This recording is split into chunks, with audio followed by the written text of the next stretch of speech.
She was a 22-year-old physics student working weekend nights at a mall restaurant. One slow Saturday, the exit was locked. A security guard came to open it. Then a masked figure in running clothes appeared and attacked without warning. She fled through empty stores, watched the killer hunt down anyone in his path, and fought for her life with every trick she could think of. This is the story of that night, told by the woman who lived through it. Her choices, her mistakes, and a final, impossible twist that left everyone questioning what really happened. Chapter 1: Closing Time. I had always thought physics taught you how to read the world in clean equations. That night the world was messy and loud and nothing like a lecture. I was 22, a university physics student juggling exams and shifts. By midnight the mall felt like a hollow shell. I was in my work clothes, white shirt, black apron over jeans, hair pulled into a tight knot to keep it out of the fryer. The last customer had left an hour earlier.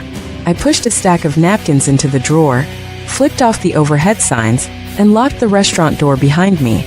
The mall entrance should have been unlocked for staff, but the glass exit was dark and stubborn.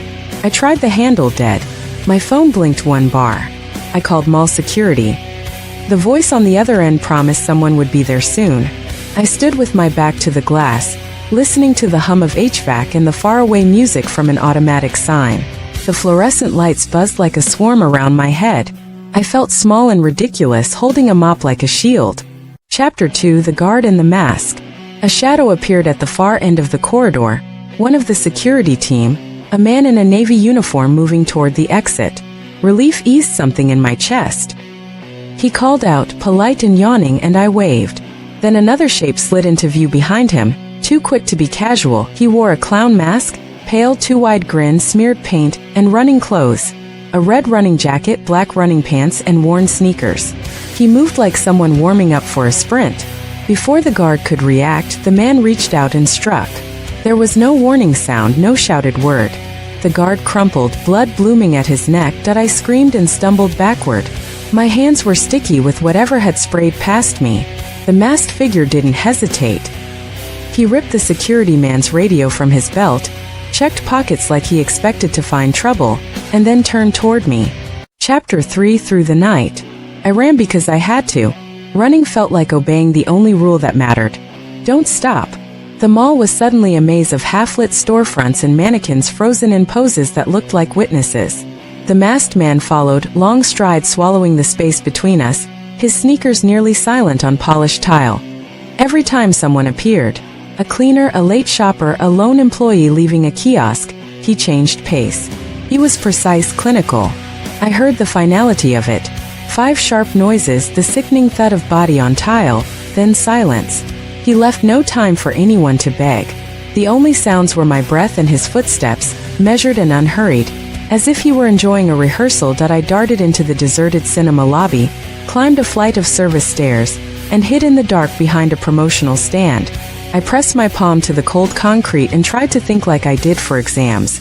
Calm, break the problem into parts. I was not going to be a casualty of panic. Chapter 4: Calculations and Choices. Physics had taught me about momentum and energy, about how small forces could be redirected. I grabbed a metal signboard and readied it like a battering ram. I knew the mall layout from shifts and had an instinct for exits, delivery corridors, and security choke points. I also knew confrontation could be a gamble. Speed beats force unless you have a weapon. I crept through the dim food court, avoiding the open atrium where his silhouette would be visible from all sides. My hands shook, but my mind sketched trajectories. If he closed one corridor, I could cut through storage and come out behind him. If he blocked the exit, I could use the loading dock. It felt absurd to strategize like an exam problem while people were dying, but logic was the only warmth left in me. Then I saw him down an aisle, standing in the neon glow of a jewelry kiosk. He wasn't moving. He tilted his head, listening to me like a predator at the threshold. I counted my breaths, then moved. Chapter 5: The Gun. I found the guard where he'd fallen, collapsed by an emergency door. He was still breathing weakly, eyes half closed. Beside him lay his holster and a small pistol. For a moment I froze. It's strange how a tool changes the shape of an option. I checked him, no time to mourn, and took the weapon. It was heavier than I expected and cold in my shaking hands. He was back, closer now, moving like a shadow with intention. I used the gun the way I'd used equations, as a lever. I kept to the side, ducking into the arcade where the neon lights made everything look unreal. He burst through the entrance to the arcade like a man chasing a prize. He wore that clown mask and red running jacket and black running pants, grin fixed, eyes gone. I fired. The first shot missed, my hands betrayed me. The second struck his shoulder and he staggered, but he didn't go down. He was bizarrely quick to recover. I pressed the barrel into the gap of the mask and pulled the trigger like I meant it. He convulsed and then fell backward with a heavy, animal sound. For a breath, the world held its breath with me. Chapter 6: Vanishing. I stared at his body, panting, the gun still hot in my fist. People began to stagger out of hiding, faces white and wary. We called the police and waited under the flicker of mall lights. The sirens came in distant waves, then an all-consuming radio static of reports and orders. We walked back to the arcade in a staggered group, expecting the proof of what had just happened. The body was gone. There was nothing on the tile where he'd fallen, no mask, no jacket, no smear of blood. Just a dark scuff and a damp shine where he'd been. The security guard's radio lay on the ground, but his body was not there. My voice sounded thin when I told the officers. They looked at me like I had missed something vital. Cameras showed movement, a dash of motion, a scramble, and then a gap of static as if someone had edited a second out of the footage. It made no sense. The math did not add up. They suspected elaborate staging, a way to vanish, or a trick of perception. But I had been the one who pulled the trigger. I had felt the recoil, smelled the powder.